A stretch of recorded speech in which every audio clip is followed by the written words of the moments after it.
mention is we'll talk more about this because actually this is really important. What I really want is I want to know why you're here. I want to know why you individually are in this class so that I can help you achieve your goals. That's what I would like to do. So whatever they are, I need to know. And we'll take a little bit of time tomorrow to communicate about that. And then over the course of the first month or so, I want you to talk to me, like casually. So I'll ask you, like, why are you here? Like, are you getting what you need and want from this class?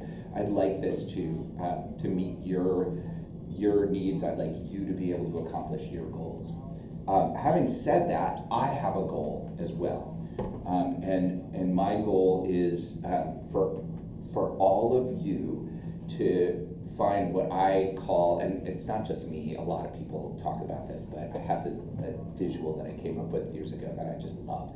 I call it the sweet spot for learning.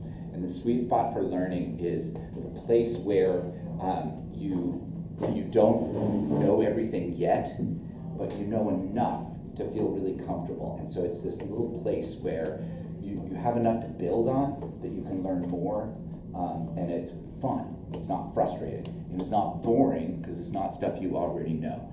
When you're in that spot, it is human nature to enjoy it. And if you don't have that feeling very often, then that stinks, and I would like this class to be a place where you can have that feeling as much as possible. We're gonna look at a bunch of different physical phenomenon. That's what the class is gonna be all about, and we can think about those on a variety of levels of abstraction. There's kind of the very basics, like what does it mean to say that something is located in a certain spot? How fast is something going? Like some basic measurements that we can make. And then there's more abstract things like what does it mean for something to be moving? What is motion? How do we measure it? How do we calculate it? And then you can go beyond that and you can think about things like, well, what happens to an object's physical form as it moves? Like most of you, I don't know if most of you know this, but many of you probably know the faster you are, the shorter you get. Did you know that? That if you're moving really, really fast, then from the perspective of a stationary observer, you're squished. You become like in the direction of your motion. And that's a real phenomenon, and that's crazy. And we can go beyond that and talk about the very nature of the fundamental particles that make up the universe. There are mathematical connections, there's graphical connections, there's physical things that happen in the real world that we can look at, there's physical things that happen in the real world that we can't ever really see, but we can measure indirectly. All of those things are super fun to think about. And we'll talk more about this, like I said, down the road.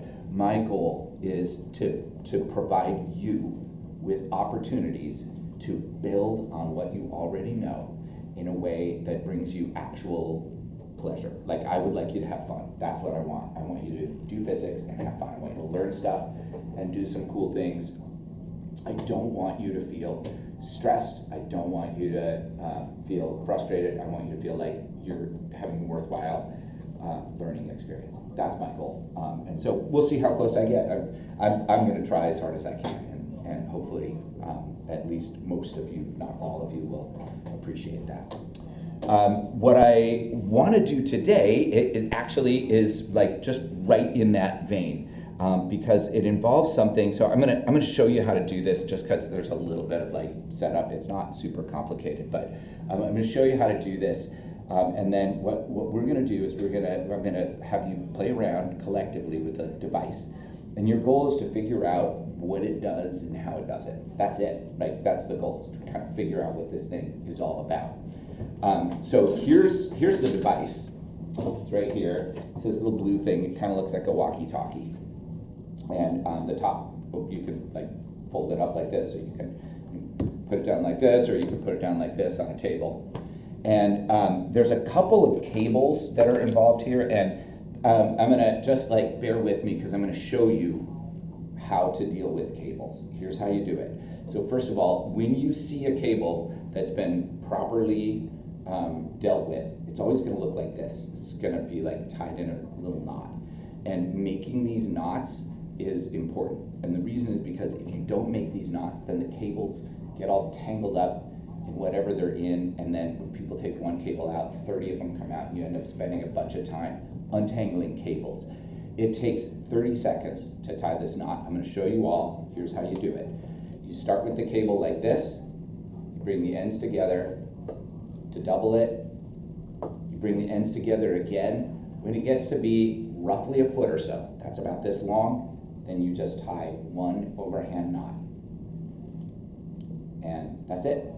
You can do this even if it's like a plug with something attached to it. So this isn't physically attached to it, but let's pretend it is. Let's pretend that this was a device with a permanently attached cable. You can still do it. You just take the cable part of it, put it together like this.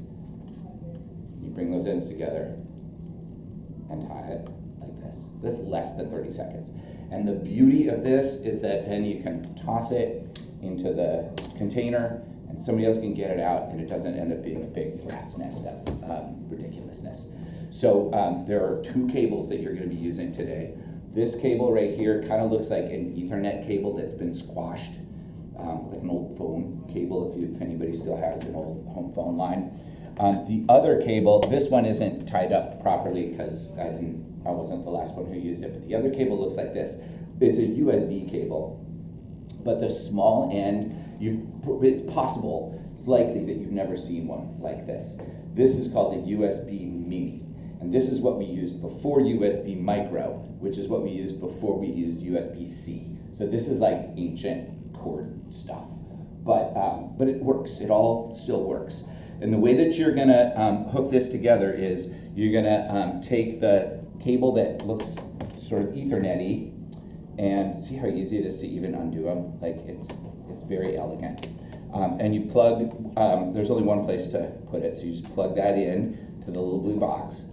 And then this goes into the second little box, and this is called a LabQuest Mini.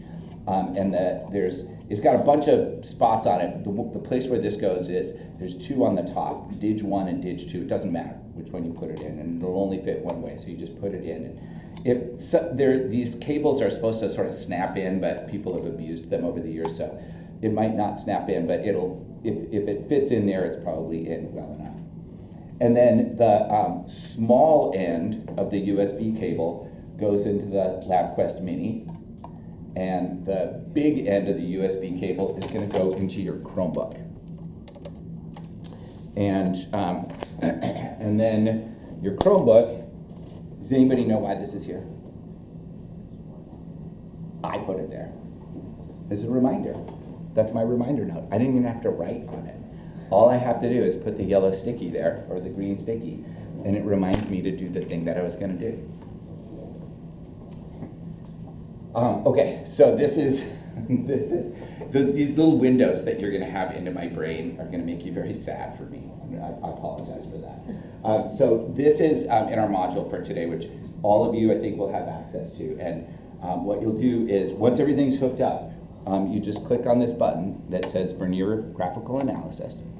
And then the app can't automatically detect stuff, unfortunately. So you just have to remember, you click here where it says Sensor Data Collection, yoink. And then, here, I'll do it with this so that it's easier for you to see. And then you click here where it says USB, yoink. And then you click here where it says LabQuest, yoink. And then it found it. And it asks if you want to connect, and I do, so I have to click here where it says LabQuest Mini, and I click connect, and then figures everything else out, and you can click done. After a few rounds of this, you'll be able to figure it out, okay? And then this screen comes up, and there's a button here that says collect. And so if you click collect, it collects data.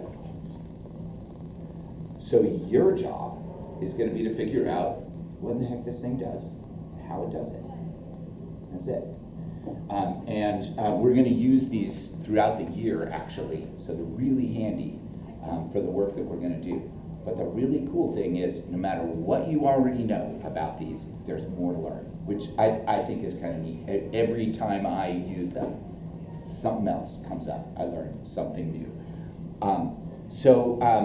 there are, I think, enough so that you'll be able to work probably like mostly, well, I think maybe half and half. Like some of you are going to need to work in groups of 3.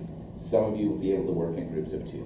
Basically, if you get back there and there's no more of the blue boxes, and you're like, if you're missing any of those parts, 2 cables, 2 boxes, then you'll have to find another group to work with. So groups of 2 or 3, at least one of you is going to have a working Chromebook in the group.